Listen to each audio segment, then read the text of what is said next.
আসসালামু আলাইকুম, কেমন আছেন সবাই? এখানে লাউ আর ডাল সিদ্ধ করে নিয়েছি।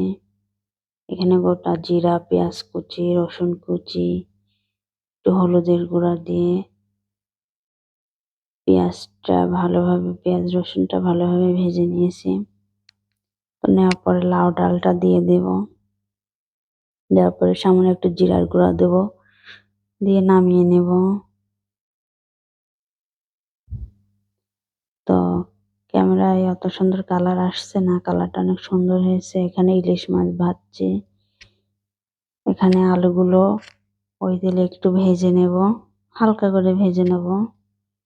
তো নেওয়ার পরে এখানে পেঁয়াজ কুচি, কাঁচা ঝাল কুচি পরিমাণ মতন দিয়ে দেব। দেওয়ার পরে এখানে পানি দিব। দেওয়ার পরে হলুদের গুঁড়া, লবণের গুঁড়া অ্যাড করব।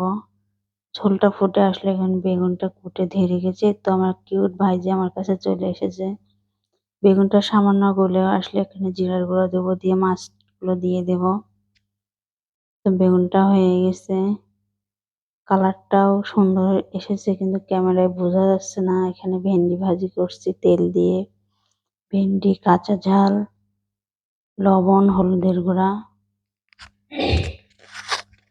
তারপরে এখানে ভেন্ডিটা হাফ হয়ে আসলে এখানে পেঁয়াজ কুচি দিয়েছি, তারপরে জিরার গুঁড়ো দিয়েছি। এমনভাবে ভেন্ডিটা ভাজি করে দেখবেন, অনেক মজা হয় খেতে। তো ভাজিটা ঢেলে রেখেছি। এখানে আবার কাঁচা ঝাল কুচি, পেঁয়াজ কুচি দিয়ে কাঁঠালের বিচিটা আগে দিয়ে দিয়েছি। দেওয়ার পরে এটা দেশি ঝিঙাটা দিয়েছি, আদা রসুন বাটা। দেওয়ার পরে এখানে কষানো হয়ে গেছে, সামান্য একটু হলুদের গুঁড়া দিয়েছি।